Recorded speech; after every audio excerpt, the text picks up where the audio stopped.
Agradecemos por essa oportunidade de estarmos aqui essa noite para aprendermos um pouco mais sobre essa doutrina que nos esclarece e que o nosso irmão que fará uso da palavra seja intuído e inspirado e que todos nós possamos sair daqui com as reflexões que são tão importantes na nossa vida. Graças a Deus e que assim seja. Com vocês, Roberto, falando sobre pedir e recebereis. Boa noite, minhas irmãs, meus irmãos.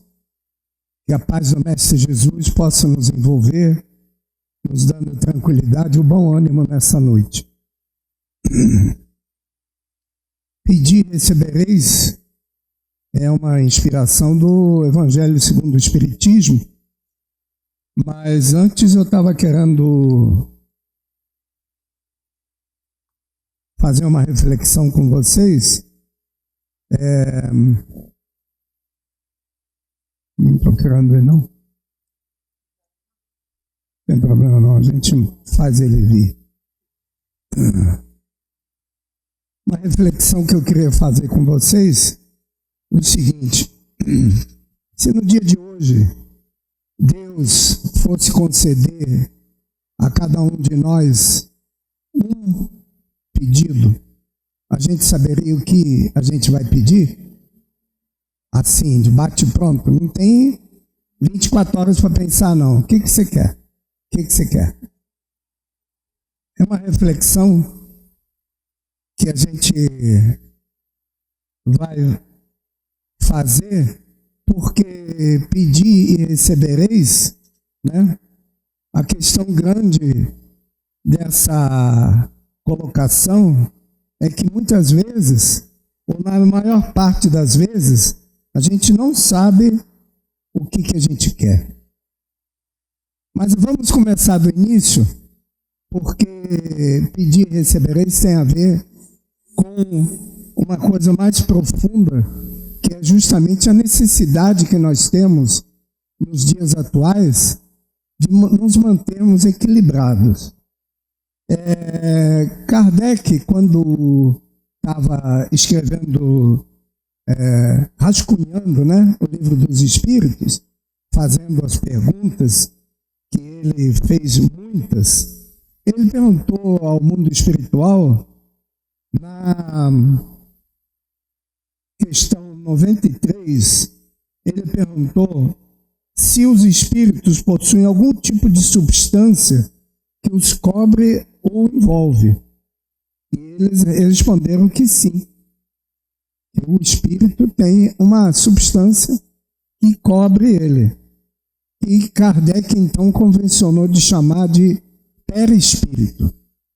Mas essa substância, ela é uma substância que se encontra no universo, porque na verdade ela é o fluido universal, que a gente pode talvez de maneira grosseira comparar à água, né? Que o planeta Terra tem bastante água, o oceano, todos aqueles que vivem dentro do oceano, eles são envolvidos por aquela massa de água, né? Nós, por nossa vez, como a gente não vive dentro da água, mas nós somos envolvidos pelo ar. O ar está em torno de nós em todos os lugares. Tanto é que, né, se não tiver ar, a gente não consegue viver. E também vocês não me ouviriam, porque o som se transmite no ar. Mas, além disso, para a gente poder entender, então, o que seja o fluido cósmico universal, existe o fluido cósmico universal, que na época de Kardec, eu sempre digo para os companheiros que o Livro dos Espíritos, ele não foi escrito para os contemporâneos de Kardec, porque era muito difícil deles entenderem diversas coisas, né? E uma delas é isso, essa parte científica que hoje a gente está começando a entender, e Por exemplo, o fluido cósmico universal hoje, ele já é comprovado através da física quântica, né? Mas nós não vamos fazer nenhuma aula de física, mesmo porque eu não sou professor de física e nem entendo desse assunto não, só de ler. Então, de qualquer maneira, nós, tanto encarnados como desencarnados, a gente está mergulhado dentro desse fluido cósmico universal. E esse fluido cósmico universal é que vai permitir e vai comprovar o que Kardec diz, que todos nós somos médiuns. O que é um médium? Porque muitas vezes a pessoa pensa assim, médium é quem senta na mesa mediúnica e recebe um espírito, alguma coisa assim. Não, todos nós somos médiuns. Porque todos nós temos a possibilidade de nos comunicar e de recebermos comunicação tanto de encarnado para desencarnado, como de desencarnado para encarnado, como de encarnado para desencarnado. Muitas vezes, os companheiros de outras religiões e crenças, eles têm dificuldade de aceitar isso. Uma vez conversando com uma pessoa que um amigo que é católico, ele falou que ele não aceitava essa questão de comunicação dos espíritos e isso. Aí eu falei assim, mas na religião católica existem uns santos, não existem? Tem. Falei, e quando você reza pedindo ajuda, você não pede ao santo? Aí ele falou assim, e como é que você sabe que ele recebe o pedido de ajuda? Ele já morreu?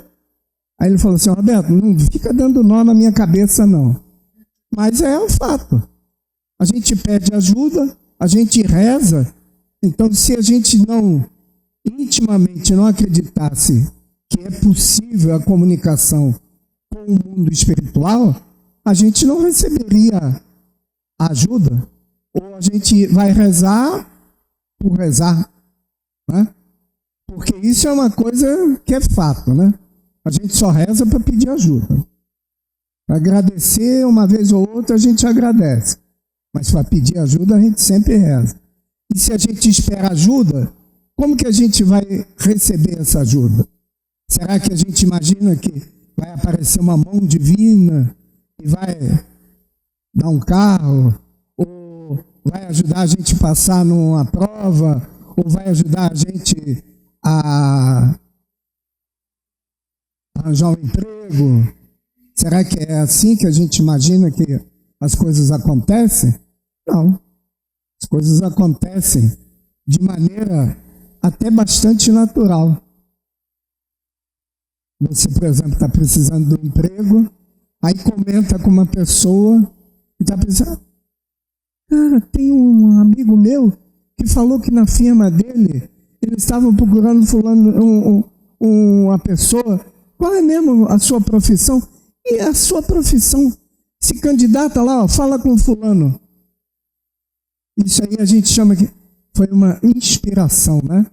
Mas a inspiração é isso, é o mundo espiritual inspirando a pessoa que está procurando a comentar o assunto, porque aquela pessoa poderia nos ajudar. Ou, diferente, né? A gente vai na casa de alguém achando que vai fazer uma visita só e de repente chega lá e a gente vai poder ajudar em alguma coisa. As coisas se encaminham tão naturalmente que a gente nem imagina que é o mundo espiritual que faz isso. Só que aí tem um grande problema, né? Como a gente recebe ajuda, mas tem muitos irmãozinhos iguais a nós do lado de lá. E esses que são iguais a nós, será que vão poder nos ajudar? Eles têm os mesmos defeitos que nós, passam pelos mesmos problemas, Então, na maior parte das vezes, esses, em vez de nos ajudarem, eles vão, quando a gente, por exemplo, leva uma fechada dirigindo, que vem em lembrança todas aquelas coisas que a gente normalmente consegue reter de não falar, aí esses irmãozinhos que são iguais a nós ainda intensificam. Não, fala mesmo. Tem que desabafar e tal. Então, normalmente, o que a gente deveria fazer? Em vez de ir na conversa desse que diz para a gente falar mesmo, a gente deveria silenciar, respirar fundo. Contar até 10 às vezes é pouco, né? Tem que contar até 100, né? Mas enfim, mas principalmente se acostumar a elevar o pensamento em prece. Porque em vez de conectar com aquele que não tem condição de nos ajudar, a gente vai conectar com alguém que tem conexão, tem condições de nos ajudar. E é assim que funciona. Então, no Evangelho segundo o Espiritismo, no capítulo 27, no item 23, tem uma mensagem de Santo Agostinho, que eu não vou ler para vocês não, mas estou despertando a curiosidade de vocês, para vocês chegarem em casa e olhar no Evangelho, no capítulo 27, item 23, porque ele fala a respeito da prece. Mas no Livro dos Espíritos, na questão 658, Kardec recebe como resposta a respeito da eficácia da prece, recebe essa resposta que está aí. A prece é sempre agradável a Deus quando dita pelo coração. Mas a gente tem que lembrar o seguinte: qual é o método mais fácil de comunicação que nós, seres humanos, temos? É escrever? Pensamento? Não, é falar, né? Então, para transmitir o sentimento do coração, a gente tem que conhecer as palavras. Porque tem muita gente que acha que, não, na hora eu falo qualquer coisa. Não. A gente tem que aprender preces. Tanto é que no Evangelho segundo o Espiritismo, lá no final, tem uma coletânea de preces para vários temas ou assuntos ou ocasiões diferentes, para agradecer, para pedir, para vibrar por alguém que perdeu um ente querido, ou vibrar por um ente querido que a gente, na verdade, não perde, né? Desencarne não é um adeus, é um até breve, que a gente vai se encontrar em algum momento do lado de lá, porque é para lá que todos nós vamos.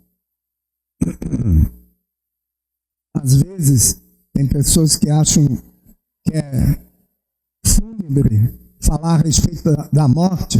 A gente até evita falar naquela ocasião, quando houver o passamento. Mas a morte, na verdade, é a coisa mais natural depois do nascimento.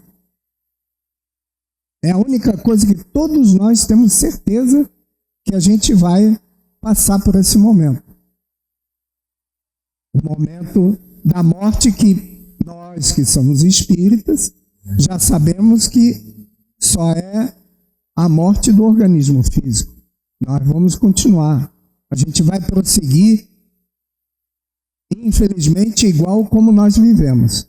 Eu digo infelizmente porque se a gente teve uma vida meio atribulada, a gente vai chegar do lado de lá e vai continuar uma vida atribulada, até que a gente consiga se refazer dos momentos que levaram a gente a se desviar do caminho que seria ideal, né? Mas então, por estarmos constantemente conectados, os bons pensamentos sempre nos harmonizam. Então, os bons pensamentos são justamente esses pensamentos que partem do coração. Quando a gente fala do coração, não é essa bomba que a gente tem aqui que funciona, não. O coração é o símbolo do sentimento, né? É uma figura que mostra o sentimento que a gente tem. E nesses momentos, então, a gente vai procurar agir com o coração, ou seja, com o sentimento. Em vez de a gente reagir a algum problema, a gente vai procurar analisar por que a pessoa agiu daquela maneira. Ou melhor ainda, né? Olhar para dentro de nós e olhar se nós nunca agimos daquela maneira. E aí a gente vai ter uma facilidade maior de entender por que a pessoa agiu daquela maneira. Se a gente conseguir realmente essa proeza, né, de entender que a pessoa é igual a nós e por isso com bastante defeito como nós temos, talvez a gente consiga aceitar de maneira mais tranquila aquele momento que a gente teria vontade de fazer coisas e com certeza depois a gente vai se arrepender de uma maneira ou de outra. Porque existe uma regra, ou melhor dizendo, uma lei universal que diz que toda ação tem uma reação igual e contrária. Mas, na verdade, no Evangelho, Jesus, na época, falou que a semeadura é livre, mas a colheita é obrigatória. É a lei de causa e efeito. Tudo que a gente faz tem consequências. Então, eu acho que é mais ou menos lógico, fácil de entender, que se nós fazemos alguma coisa desagradável, só pode voltar coisa desagradável para nós. Se nós fazemos alguma coisa agradável, a gente vai receber de retorno, mas veja bem, não é de retorno aquele que, por acaso, fez alguma coisa que nos desagradou, não. A gente vai receber de retorno do universo. Porque o desequilíbrio, ele não é um desequilíbrio momentâneo, porque tudo que está em volta fica desequilibrado. Por isso que o fluido cósmico universal, ele é o transmissor de todos esses problemas. Por isso que, né, se acontece um fato hoje em dia, é mais fácil de entender. Porque hoje em dia a gente pega o celular ou na televisão mesmo e vê fatos acontecendo no momento que eles estão acontecendo em qualquer lugar do mundo, né? Mas antigamente a gente tinha uma sensação desagradável, às vezes, sem entender por quê, mas era algum evento que estava acontecendo em algum lugar e transmitia para todos aqueles que porventura estivessem sintonizados naquele momento. A sintonia quer dizer, quando são coisas desagradáveis, a sintonia é uma sintonia baixa. Por isso que a prece é um remédio eficaz, porque faz com que, não é que a gente não seja atingido, mas faz com que a gente seja atingido, mas olha para aquela situação e agradece o problema e vai adiante, né? Mas muita gente puxa a cadeira para o problema, manda sentar e ainda serve o cafezinho. Quer dizer, abraça mesmo o problema, né? Então a gente vai ver que é muito importante que a gente tenha em mente que o caminho que nós precisamos caminhar foi dado na época quando Jesus esteve entre nós, através do Evangelho. O Sermão do Monte é um mapa que a gente pode seguir sem medo de errar. A gente pode seguir o Sermão do Monte, que com certeza a gente vai estar caminhando num caminho agradável para o nosso dia a dia. E ele então, Jesus, né, diz para nós que nós devemos ter confiança irrestrita em Deus. Essa confiança que é alimentada pela fé e pela esperança. Essa confiança em Deus, ela é uma coisa bastante difícil. Muito difícil até para nós, né? Porque quando a vida está bem, está tudo tranquilo, a gente, se a gente perguntar, você acredita em Deus? Ah, claro, tal. Mas assim que tem algum problema maior, a gente já desconfia que Deus esqueceu da gente. Não, não é possível. Deus esqueceu de nós.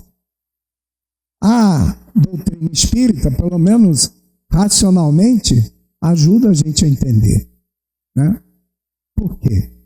Nenhum de nós vem para essa caminhada que nós estamos agora, ou seja, essa encarnação, sem saber o que vai acontecer. Nenhum de nós encarna para passar por problemas maiores do que a nossa capacidade de suportar. Porque senão Deus não seria Pai, né? Ele é todo misericórdia, todo amor. Então, se a gente vem para cá e tem uma vida problemática, nós temos essa vida problemática porque nós temos condições de passar por ela. E o mais importante que a gente vai ver agora é que a vida problemática, ela pode ser resolvida com coisas muito simples. Uma delas, por exemplo, é através da caridade. A caridade, que também é uma coisa um pouco difícil às vezes a gente entender, porque quando se fala em caridade, a gente já lembra logo quanto dinheiro tem na carteira, mas a caridade não é bem isso. Ela pode ser um dos modos de a gente contribuir. Mas tem vários tipos de caridade. Vocês, por exemplo, vocês estão tendo a caridade de me aturar. Mesmo que tenha alguma coisa que vocês não concordem, ele fala assim, não, mas deixa ele errar, mas a gente vai ouvir o que ele tem para dizer. Tem a caridade, por exemplo, de a gente conviver com pessoas que são difíceis, notoriamente difíceis, a gente conviver com elas. Então tem muitas possibilidades de caridade que não exigem muita esforço, mas tem que ser aprendido. Porque a caridade, ela é uma coisa muito simples de fazer, mas não é fácil. Eu quando comecei aqui conheci a doutrina espírita e comecei a frequentar aqui o Centro Espírita Friburguense. Uma das coisas que eu achei mais interessantes foi a campanha do quilo. Porque eu me sentia útil. Eu estava fazendo alguma coisa palpável. Ia na casa das pessoas e faz algum tempo, acho que uns 40 anos, o pessoal não recebia muito bem quem ficava pedindo e batia a palma na frente do portão. É a campanha do quilo, que é cedo, né? 9 horas da manhã, domingo. O pessoal às vezes gosta mais de dormir, mas é uma coisa simples de ser feita. Você só precisa chegar lá. Não. Tem pessoas que querem conversar, tem outras pessoas que já deixam em cima do muro assim o quilo para a gente levar. Tem vários tipos diferentes de pessoas. E tem pessoas que dizem que não tem, naquele domingo não tem o que dar e que também não tem problema nenhum. O importante é a vontade de ajudar. Mas não é simples, mas não é fácil. Porque a gente vai ter que abrir mão do domingo de manhã, que de repente tinha um futebolzinho, ou tinha um programa na televisão, ou enfim, né?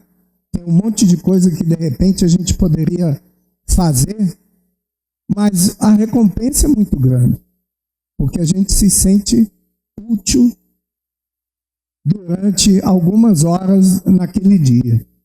E é uma tarefa que a gente pode fazer sem preocupação de estar errando, porque a campanha do quilo é para uma instituição centenária de Nova Friburgo, que tem um nome a zelar e tem um nome que dá respaldo para a pessoa que vai lá com aquela sacola azul, escrito Laje.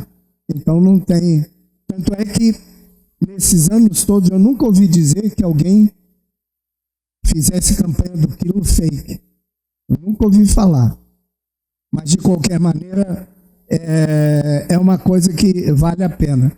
Mas tem várias coisas. Eu costumo falar que quem mora no Rio de Janeiro pode fazer caridade muito mais fácil do que aqui em Friburgo.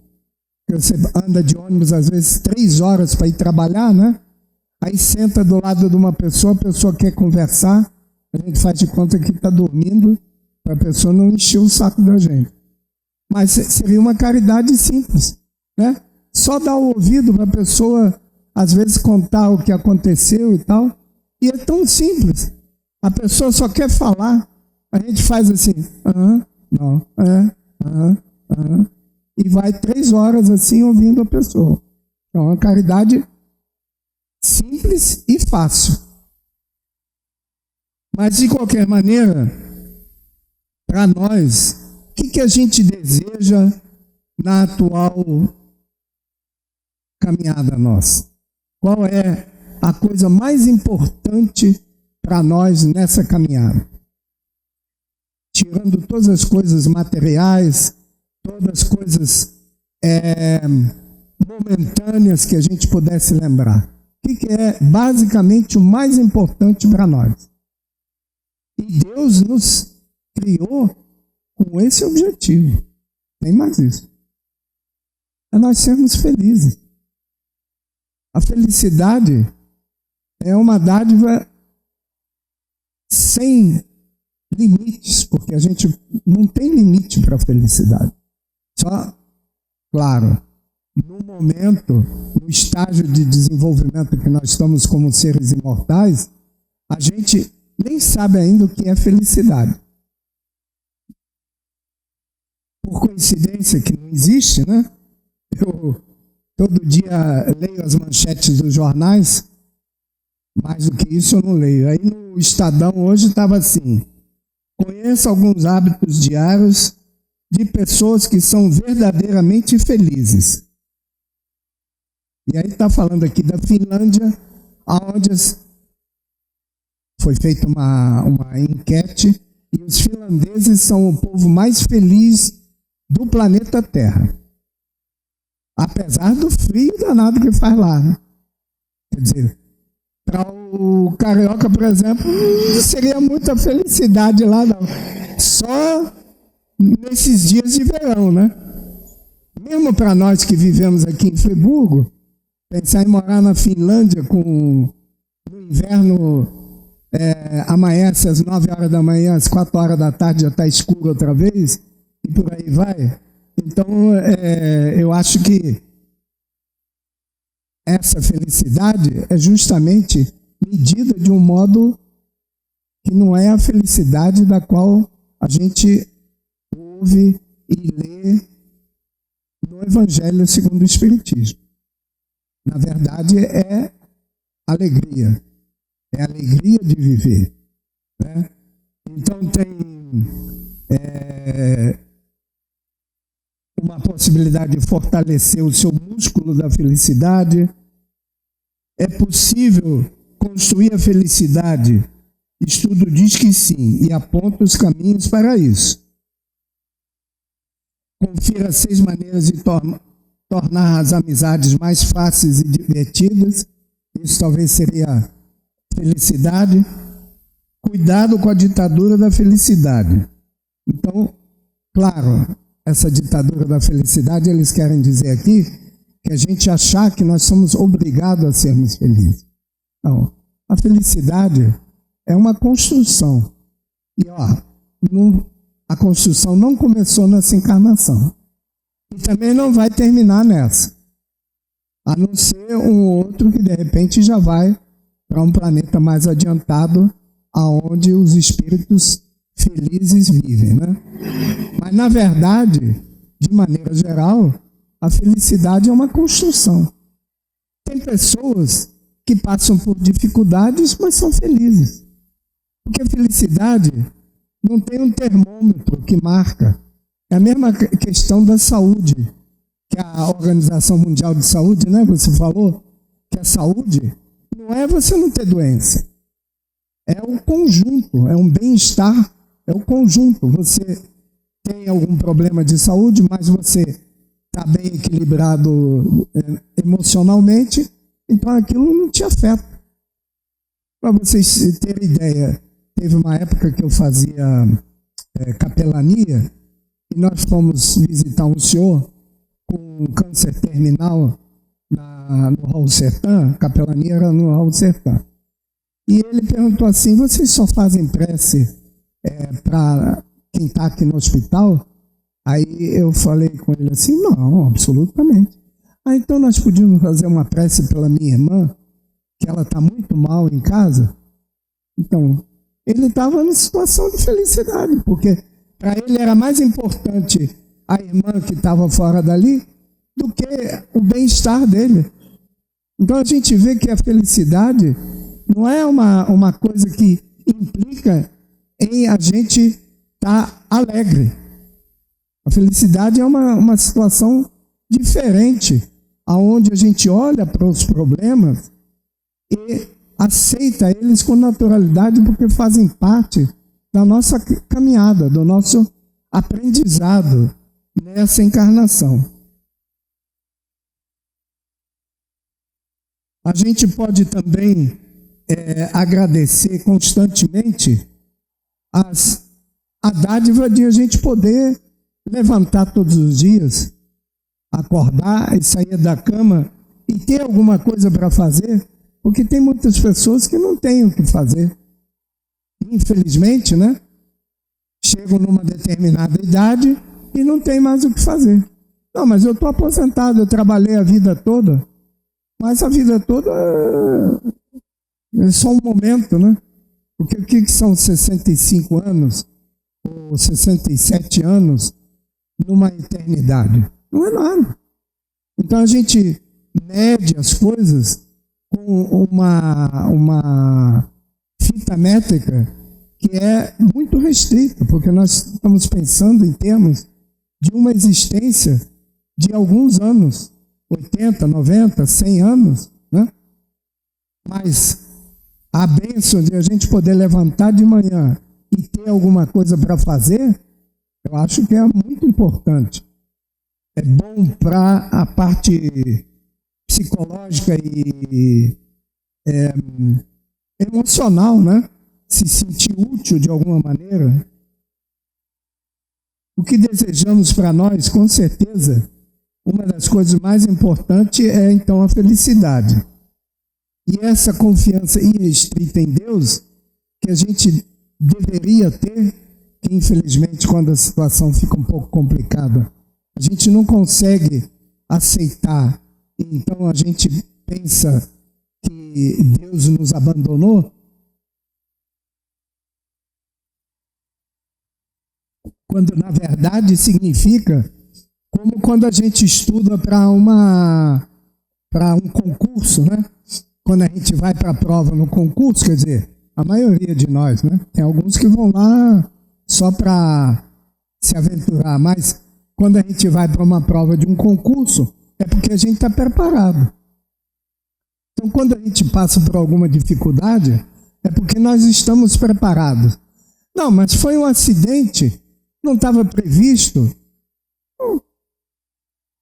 Não estava previsto por nós, porque a gente não tem a possibilidade de visualizar toda a nossa existência. A gente, de repente, passa 50 ou 60 anos se preparando para alguma coisa que a gente precisa resolver.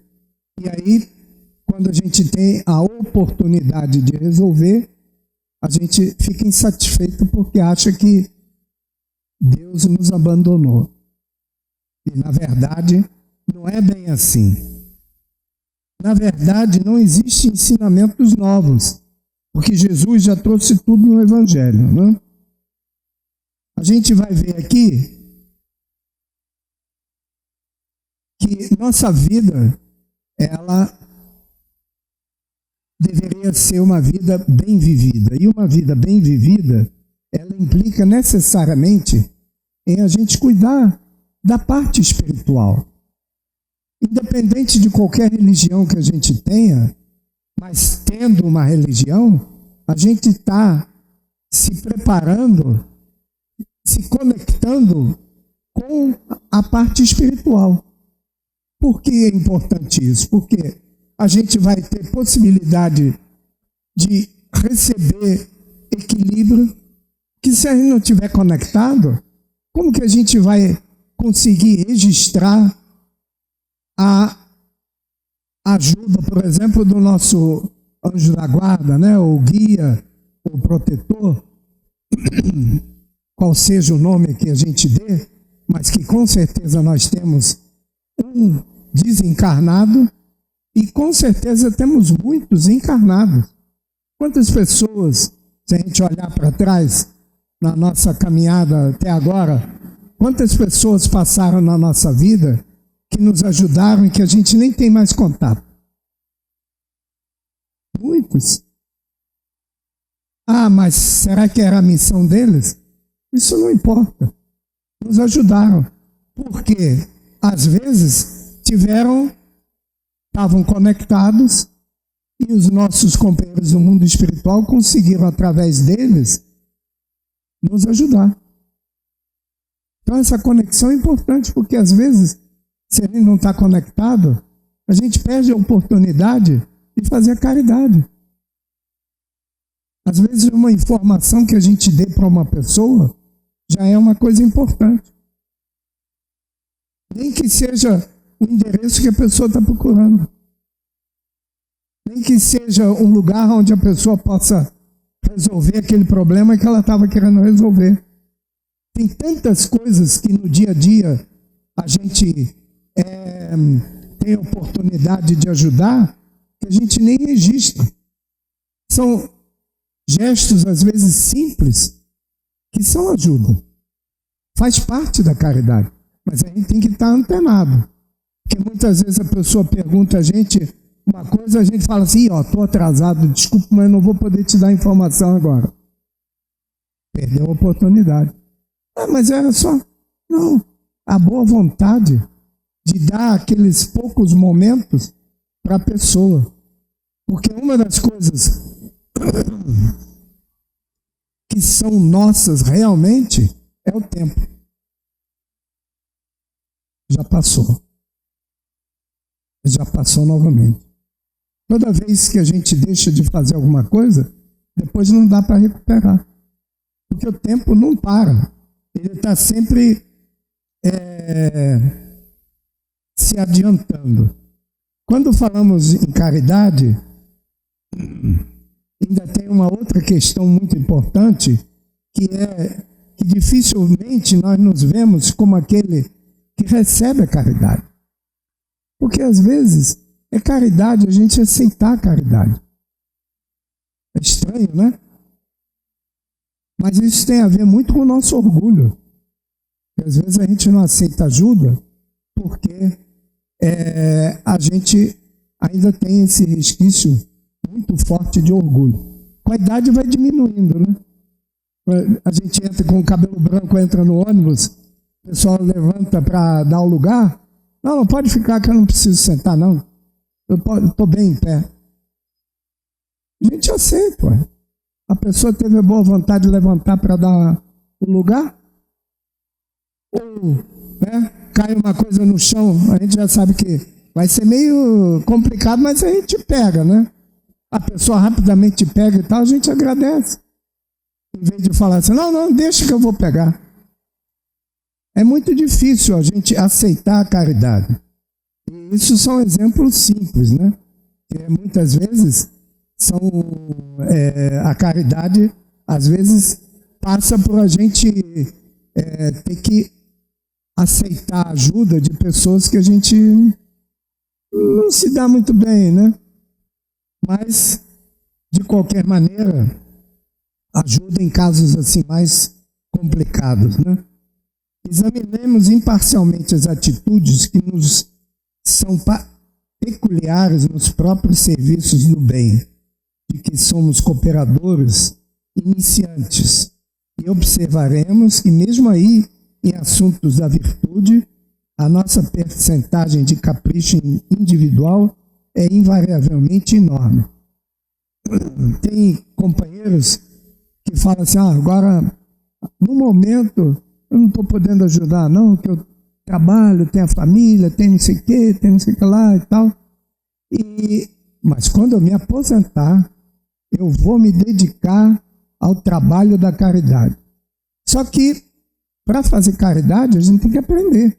É igualzinho outra coisa qualquer que a gente faz. Para fazer caridade, tem que aprender. Não adianta você, quando chegar, se aposentar, falar assim, não, agora vou arregaçar as mangas e vou fazer caridade. Primeiro tem que aprender. Então é mais fácil, durante a nossa caminhada, a gente ir pegando, assim, né? Fazendo umas coisinhas assim mais simples, para ir aprendendo. Porque tem pessoas que se espantam quando a pessoa não aceita a caridade. Tem pessoas que não querem ajuda. Poxa, mas eu tive tão boa vontade e a pessoa não aceitou a minha ajuda? Não, é. Porque a caridade não pode ser uma coisa imposta. Se a pessoa quiser, bem. Se não quiser, ainda não está no momento, né? E muitas vezes a gente acha que tem que ajudar do nosso jeito. A pessoa pede um cafezinho e você paga um almoço. Mas eu só queria um cafezinho. Não, você tem que comer porque você tem que se alimentar. Não sei, mas eu não quero almoçar, eu só quero um cafezinho. Então, ainda tem essa questão, né?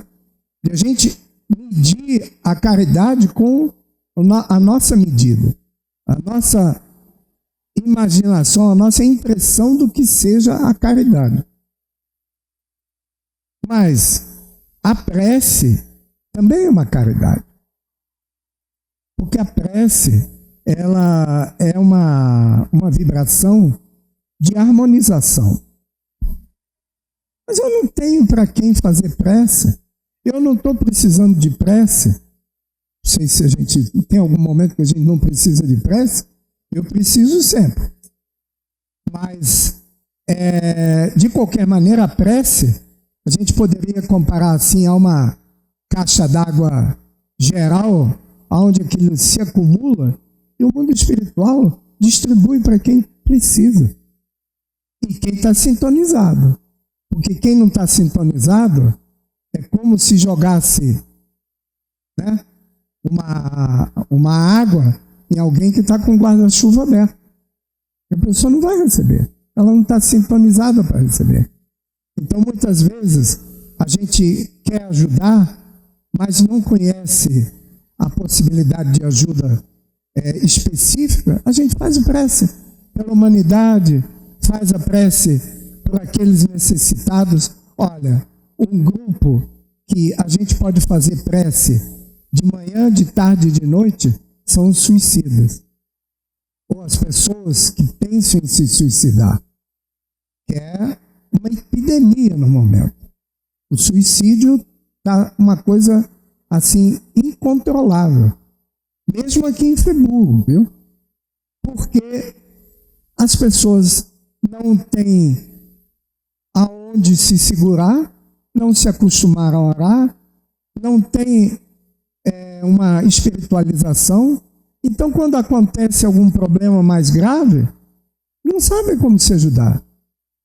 E aí, o que acontece? Acham que terminando com a vida resolveu o problema. E só aumenta o problema, né? A gente sabe que o suicida, ele é um ser que sofre muito, mas muito mesmo no mundo espiritual. e posteriormente também. Então, se a gente não souber para quem fazer a prece, vamos fazer prece todo dia, de manhã, de tarde e de noite, pelos suicidas, aqueles que já se suicidaram e aqueles que, porventura, estejam pensando em se suicidar, ou que tentaram. A prece, então, é um remédio sem contraindicações. E Jesus, no caso do planeta Terra, né? Jesus é como se fosse um maestro regendo toda aquela equipe que vai cuidar do planeta. Porque muitas vezes a gente acha que está tudo... Nossa Senhora, não, a coisa está muito terrível, a coisa está muito ruim mesmo, está tudo... Nunca vi a situação tão ruim. Aí eu pergunto a vocês, Deus é todo misericórdia e amor, não é? Nós que somos imperfeitos, se a gente tiver um ser que a gente ama profundamente, a gente não vai tentar ajudar esse ser? Pois é, Deus não vê diferença nenhuma. Não vê diferença nenhuma entre nós, porque todos nós fomos criados para sermos felizes. Se a gente está desgarrado, não encontrou o caminho para a felicidade, ou teima em achar que não é desse jeito que quer encontrar a felicidade, merece uma oportunidade, não merece? Então, esses seres que estão criando dificuldade hoje, atualmente, e que a gente acha que o mundo está perdido, são aqueles que Deus está dando a oportunidade. Gente, vai lá, vê se vocês resolvem esse problema. Entra no caminho legal. E é claro que muitos deles não conseguem entrar. Então a gente passa por essa situação. Mas isso não quer dizer que a situação está desesperadora, não. É a oportunidade para esses irmãozinhos. Eles vieram para ver se eles conseguem, pelo menos, ficar no planeta Terra, né? Que já seria muito bom. De qualquer maneira, o importante para a gente, antes da gente pensar em fazer alguma coisa para a gente ser feliz, a gente tem que pensar em alguma coisa que a gente deve deixar de fazer para não ser infeliz. E isso que é muito importante. Tem uma historinha aqui que eu queria passar para vocês, que eu li hoje, que eu achei muito interessante, que é a história da felicidade e da dificuldade. E a felicidade estava na caminhada dela e a dificuldade botou um monte de empecilho no caminho da felicidade. A felicidade insistiu, chegou num ponto, não aguentou mais, reclamou, a dificuldade botou mais uma quantidade de problemas na frente. Aí insistiu novamente, enfim, depois da não sei quantas vezes de insistência, finalmente ela conseguiu chegar no final e falou com a dificuldade, tá vendo? Eu consegui, apesar de você atrapalhar, eu consegui chegar no final. E a dificuldade disse para ela, então, justamente, o meu papel era fazer com que você ficasse o forte suficientemente para poder chegar no final. Então, as dificuldades, elas não são impedimentos para nós sermos felizes. Muito pelo contrário, as dificuldades são testes para ver se nós estamos realmente firmes e decididos naquele caminho que a gente escolheu de caminhar. Porque se não tiver dificuldade, a gente vai achar, muitas vezes, não sei como é com vocês, quando a gente passa um dia assim tranquilo, que não acontece nada, quando chega assim no finalzinho do dia, a gente começa a ficar meio desconfiado. Não é você ficar assim, e não sei não, vai acontecer algum problema. Por quê? A gente está tão acostumado a ter problema, que um dia sem problema a gente sente falta deles. Imagino, né? Não sei se passa isso com vocês, mas se meu dia for muito tranquilo, chega assim por volta das 3 horas da tarde, eu já fico meio de pé atrás, porque esperando acontecer alguma coisa. E para que não aconteça, que não há necessidade de acontecer nada, a gente faz o quê? Agradece em prece e pede que a gente possa continuar equilibrado. Porque a prece, ela não tem contraindicação. A gente pode fazer a qualquer momento. A gente não precisa um momento especial. A gente não precisa estar isolado. Nada disso. Às vezes a gente está trabalhando, né? Às vezes a gente está telefonando, a pessoa fala assim, um momentinho só é uma palavra terrível. Já sabe que dá para fazer uma prece, que não vai ser um momentinho só. Então a gente faz uma prece, aproveitando o tempo que está esperando. Então, em verdade, estudamos com Cristo a ciência divina de ligação com o Pai, mas ainda nos achamos muito distantes da genuína comunhão com os interesses divinos. Porque Jesus, né, na época, falou que nós somos, Jesus e Deus era um só, e que ele era o caminho para Deus. Por quê? Por causa das instruções que ele deixou para nós. Aí eu queria deixar para vocês esse final, uma reflexão. Eu não sei se está dando para ler bem. Eu mexi aí na cor para poder não ficar muito claro, mas está escrito o seguinte: os rios não bebem a sua própria água, as árvores não comem seus próprios frutos, o sol não brilha para si mesmo, as flores não espelham sua fragrância para si. Viver para os outros é uma regra da natureza. A vida é boa quando você está feliz, mas a vida é melhor ainda quando os outros estão felizes por sua causa. Muita paz para todos.